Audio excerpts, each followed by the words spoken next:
Joining us on the line right now is a former Virginia Congressman, member of the Metropolitan Washington Airports Authority, Tom Davis, a good friend of this program.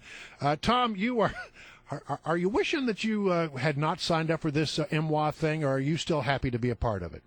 Oh, I wish I hadn't signed up for it about a week into it. But we had a job to do, and this has had its issues as it's moved through. But I see some light at the end of the tunnel. All right, so you see some light at the end of the tunnel. But the other day there was a hearing in which we got a lot of details, a meeting about some problems. I mean, it has to do with speakers, it has to do with wiring, it has to do with the control systems for the actual line that would prevent a problem if two trains got on the same line, etc. It's supposed to shut things down.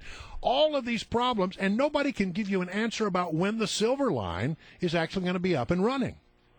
We don't know the exact date. All we know is the contractor has to, by April 9th or thereabouts, liquidated damages kick in if they do not have, if they haven't delivered this thing to us in a timely manner. They have twice proffered substantial completion, but our inspectors have come in and said, no, you're not there yet. So we're all working together to try to get it done as quickly as possible. All right. Is this going to end up in court? No, I don't think so. Look, everybody, Metro, our staff, the contractor, are working together right now to try to get this thing done. How much has been spent so far on this? Well, it's a couple $1 billion. I mean, it's just a money pit. $2.7 billion, and we haven't more to go. This is only phase one. Phase one, right? Wheelie Avenue.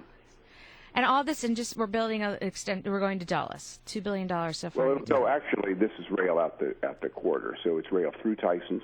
Yeah. It'll be a couple stops past Dulles Airport. As you take a look at the growth patterns in Northern Virginia, extending that rail system makes a lot of sense over time. So Dulles is we're the vehicle, the airport's authority that built it, because we're not elected. We can raise the tolls, we can raise the money through bonding, that if you send it to the politicians in the state, it would be, I think, less settled. And so this was settled long before I came on the board. Oh, absolutely. But that's why the airport's authority is charged with doing this. But it must make you crazy how far over budget this thing has gone.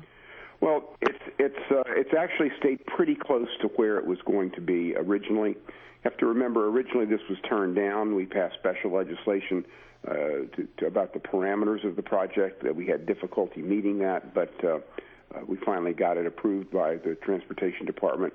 Phase two, since I've come on, we've saved close to $1 billion.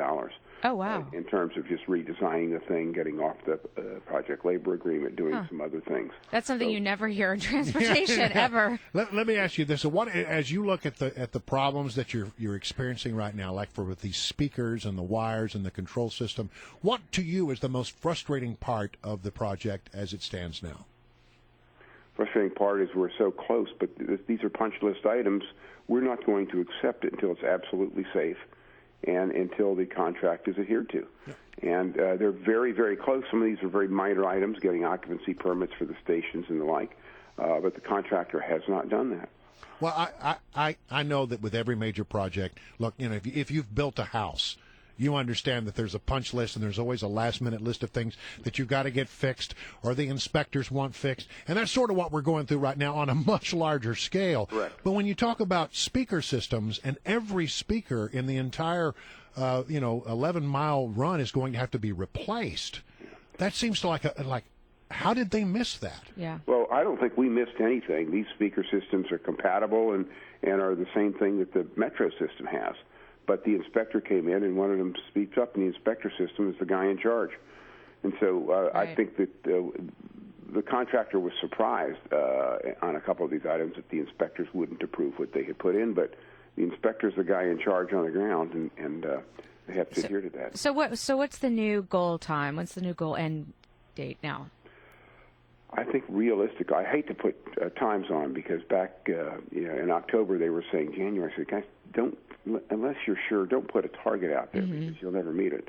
But look, I think this thing, we'll be at substantial completion by April 9th. If not, liquidated damages kick in and this thing can get pretty ugly. And that means people on it? I mean, far along? That means they turn it over, they send it to us, and we will turn it over to Metro. And Metro then begins its testing project. Yeah, Metro has 90 days. We think they'll take about 60. Okay, so the speakers, that's just going in, taking a speaker out, putting a speaker in, replacing some wiring. Okay, that doesn't seem like something that's, difficult. But you've had real problems with this control system, have you not? Right. It's a software glitch, and it was designed by a foreign company. And when it didn't work, it just took time to repair it. And how do you tell that? As you work through this, how do you tell what all your subcontractors are doing? But this did not pass the test, and we were not going to accept something that was not absolutely safe. So you're not paying for that? No. And do you think when this whole thing's up and running, everyone's going to forget about all the headaches leading up to it and just really be happy with all this new transportation options? Yes, I do believe eventually, assuming we don't rush this thing and accept something that's not up to standards. That's why we would rather wait and open it late and make it safe and make this a good user experience than taking it in early and trying to rush it. All right, so Congressman Davis, what would you say to those people in Tyson's Corner who every time you hear about another delay, I mean, they've had their lives upended in that part of the world as you built this thing.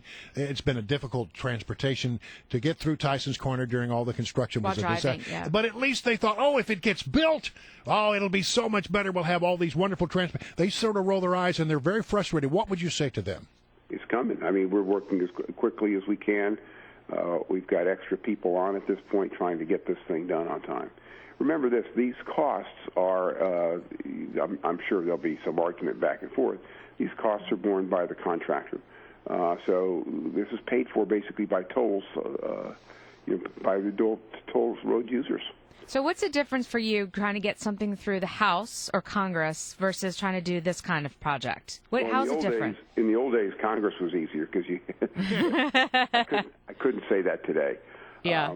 Look, here you're just dealing. This is not a skill set for the Airports Authority. This is a massive project, and they've done actually, when you take a look at it, a pretty good job. All right. So you think some of the reporting out there has been a little too harsh? Well, sure, that's what makes news, Brian. I don't know. Well, listen. Well, when the trains are on time, on schedule, on budget, that's not news. Yeah, well, that's how they say. And no metaphor here. The train's on time, or train's running. Right. Yeah. Dog bites man, not a story. When a man bites a dog, that's a story. Well, that's true. Exactly. Tom Davis, former Virginia Congressman, member of the Metropolitan Washington Airports Authority. Thank you so much for all the update on this Silver Line. The people, Silver Line. I think everybody wants it, but they're just waiting on it to get done. Hopefully, he says coming. April 9th, maybe. We'll cross our fingers. We'll hope. That's just our turnover, and then probably another 60 days. Yeah. Okay. So maybe this year.